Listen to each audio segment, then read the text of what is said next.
Madam President, the bill that is before us at this moment is an extremely significant one that will have multiple consequences and impacts on folks in the Commonwealth of Massachusetts. And because of that, I'm hoping that we can get an explanation.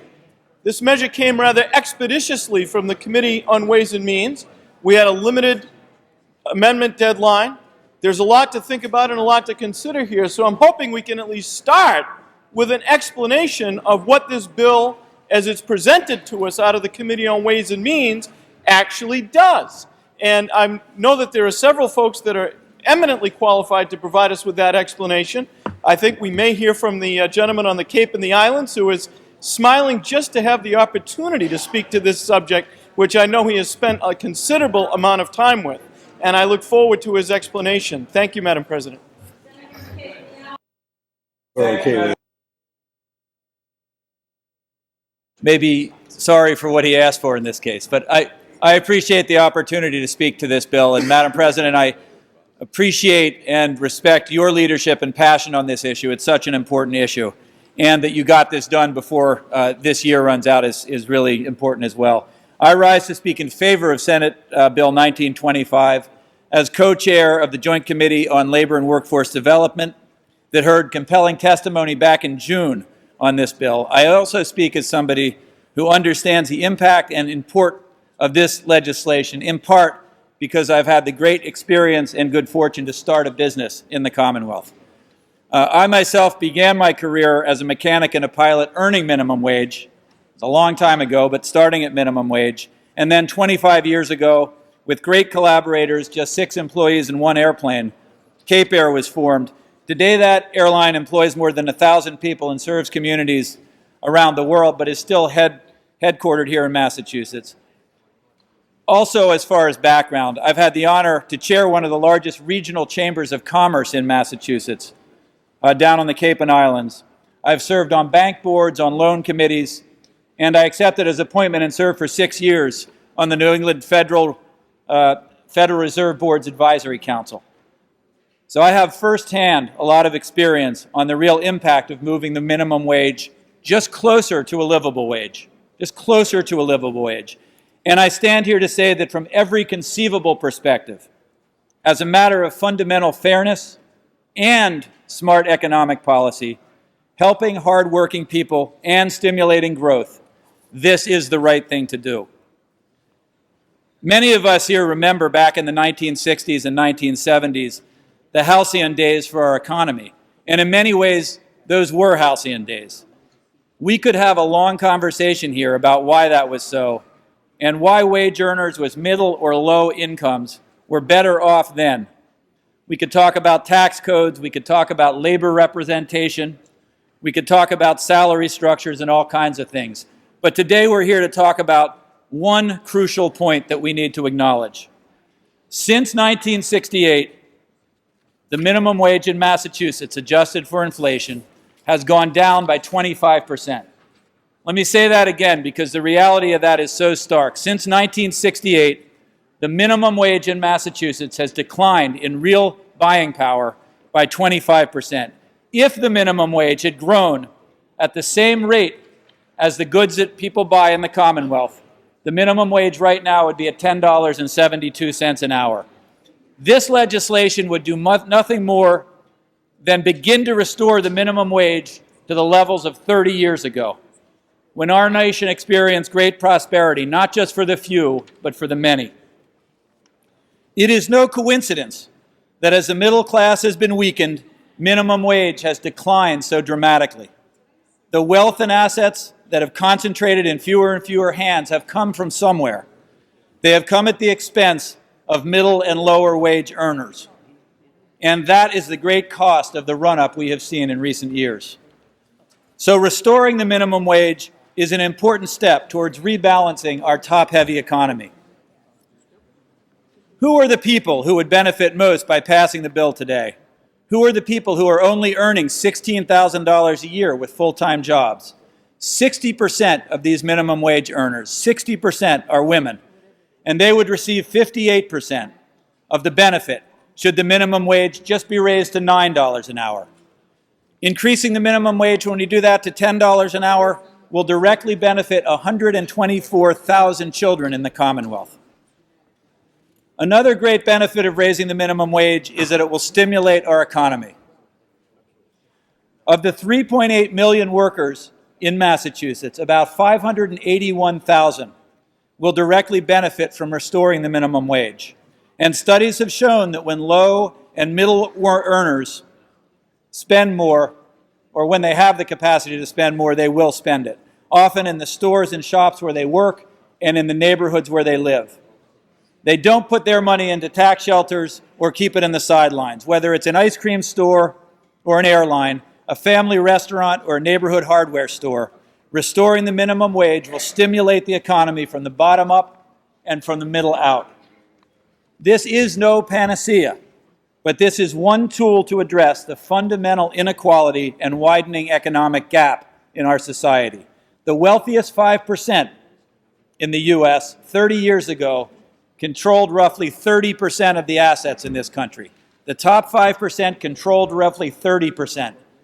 Today, the top 5% controls roughly 70% of the assets in this country. And as we've heard over and over again and read in the paper, the top 1% 30 years ago earned roughly 8% of the income, and now that top 1% earns almost 25%, almost a quarter of the income in this Commonwealth.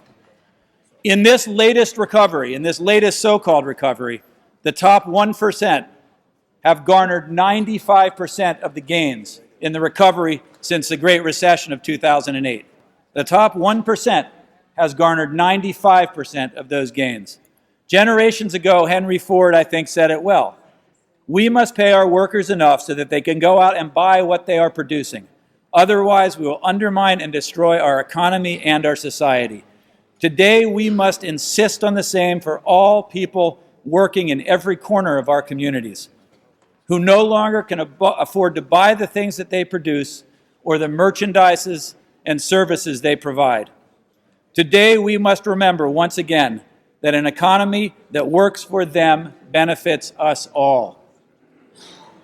Let's also understand that workers today being paid minimum wage, if they have families to support, fall well under the federal poverty guidelines. For a family of 4, the poverty guideline is $23,500. For a family of 3, it's just over $19,000. So let me repeat, hard-working people working full-time, paid our present minimum wage of $16,000, are living in poverty. That's the reality.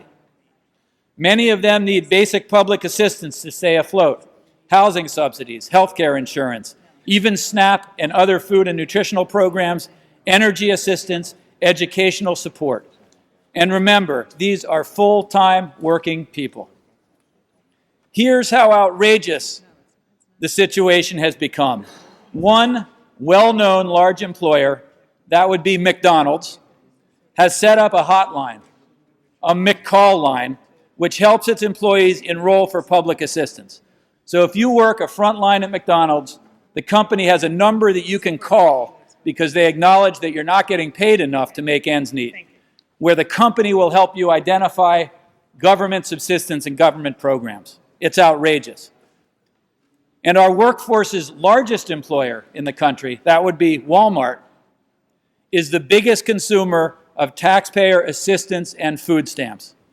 The largest employer in this country is the largest consumer of government assistance, while 4 of that family are on the list of the top 10 wealthiest Americans in this country. This is a serious problem that we can work to address today. Raising the minimum wage will reduce the necessity of government to support those who want to and should be able to support themselves. It will also reduce a form of corporate subsidy and welfare, because we as taxpayers are making up the difference between what a business is allowed to pay its workers and the bare minimum that will allow those workers to live with dignity in our society. We make up that difference, and that does constitute a form of corporate welfare. Nevertheless, in spite of everything you've just heard me say, we are hearing opposition to this legislation from people who purport to represent a consensus of the business community in Massachusetts. Well, I'm a member of that business community, as are many of my friends and colleagues.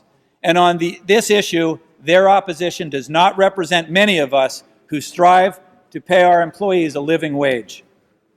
But there are still many business people with legitimate concerns. And to them, I would say, it is time for all of us who own and run businesses to understand and affirm that supporting our frontline workers will grow the economy as a whole. Investing in them is investing in all of us.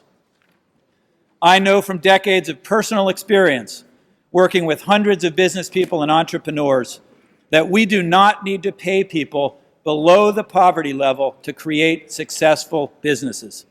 I know also from history that when workplace changes are enacted, like child labor laws, like the 40-hour work week, and even minimum wage when we did it in the first place, that businesses are creative and resourceful enough to adapt, succeed, and profit. Successful entrepreneurs and business people of every stripe are adept at addressing all kinds of challenges, responding to constant change. I have great confidence that given a fair and level playing field, including an adjusted minimum wage, responsible and creative businesses will thrive and prosper.